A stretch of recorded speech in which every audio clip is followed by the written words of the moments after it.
जय माई की। आज श्रावण मास के नाग पंचमी के उत्सव पर आप सभी को हार्दिक बधाई। नाग पंचमी का उत्सव किसके लिए है, क्यों है, ये जानना आवश्यक है। नाग पंचमी सही मायने में उच्च स्तर के साधकों के लिए धन्यवाद का दिवस है कि जिनकी कुंडलिनी जागृत हो गई वह अपना धन्यवाद नाग पंचमी के दिन नागराज को समर्पित करें, अर्पित करें। पुष्प के रूप में, गुड़ के जल के रूप में, दुग्ध के रूप में और दही के रूप में, किसी भी स्वरूप में वस्त्र आदि इत्यादि प्रदान करके, अगर हम साधारण शब्दों में समझना चाहें तो नागराज एक जीव हैं। तो हिंदू धर्म, सनातन धर्म जीवों को भी धन्यवाद करता है, वृक्षों का भी धन्यवाद करता है, नदियों का भी धन्यवाद करता है, जिससे हम ज्ञान प्राप्त करते हैं उन गुरुओं का भी धन्यवाद। हिंदू धर्म, सनातन धर्म में बचपन से ही एक बात सिखाई जाती है, जिससे भी आप कुछ प्राप्त करें उसका धन्यवाद अवश्य अर्पित करें। जैसे जिस गुरु से हम ज्ञान प्राप्त करते हैं और जब हम ज्ञान प्राप्त कर लेते हैं,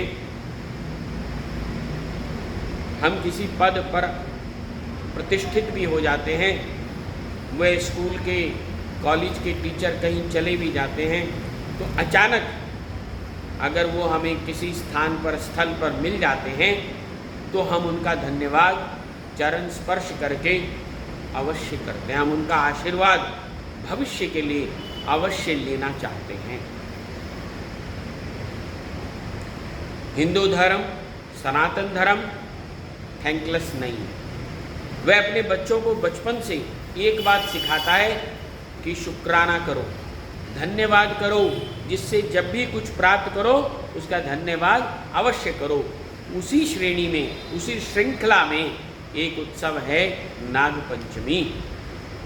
जब एक साधक की उच्च स्तर के अंदर पहुंचते हुए उसकी कुंडलिनी जागृत हो जाती है तो वह उस नाग का, उस कुंडलिनी का धन्यवाद प्रदान करता है। श्रावण मास बहुत उत्तम मास है, भगवान शिव का यह मास है और बिल्कुल उसी के करीब भगवान कृष्ण भी।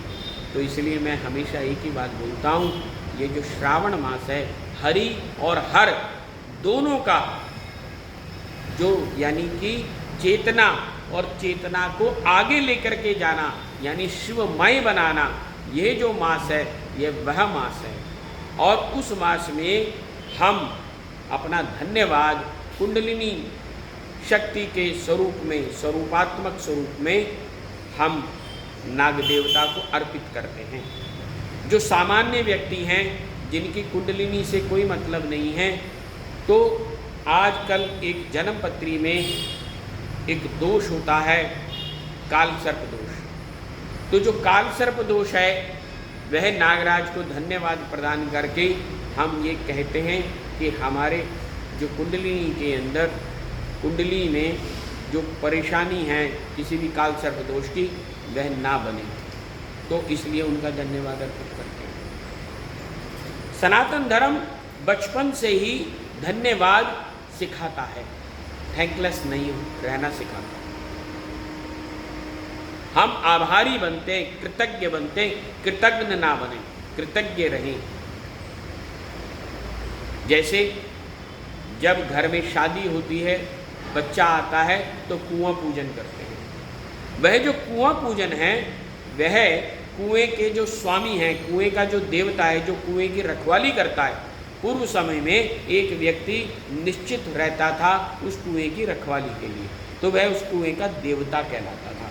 तो उससे इंट्रोडक्शन होता था कि ये उस गांव का, उस परिवार का हमारे घर में एक सदस्य और आया है, तो कृपया हमको इतना पानी अधिक प्रदान करें, इसलिए हम आपका धन्यवाद प्रकट करते हैं।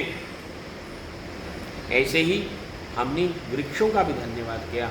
बड़मावस अमावस्या के दिन जब वट वृक्ष की हम पूजा करते हैं तो हम उस वट के वृक्ष का भी धन्यवाद अर्पित करते हैं।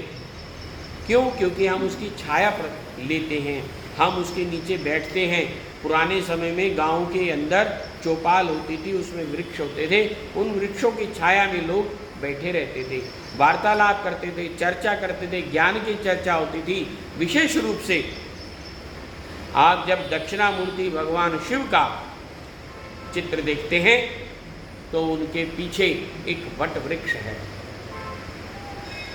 वो जो वट वृक्ष है उसी की छाया में वे सबको ज्ञान देते हैं, हम उनका भी धन्यवाद करते हैं। ठीक इसी प्रकार गुरु पूर्णिमा आती है, गुरु पूर्णिमा पर हम अपने गुरु का धन्यवाद अर्पित करते हैं। जो जिस स्वरूप में होता है, जो जिस जैसा सामर्थ्य लेता है, रखता है, उसी के अनुरूप अपने गुरु को धन्यवाद अर्पित करता है।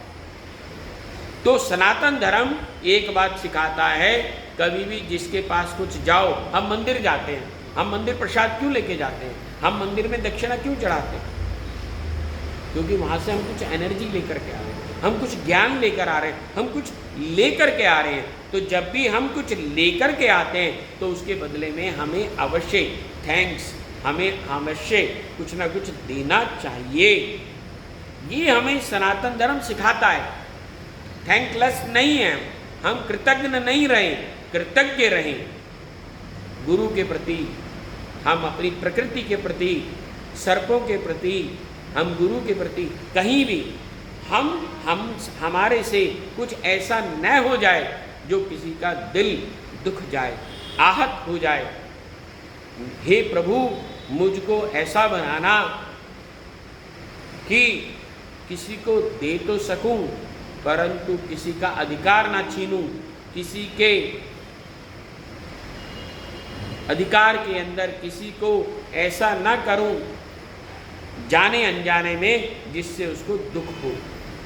सनातन धर्म यही सिखाता है।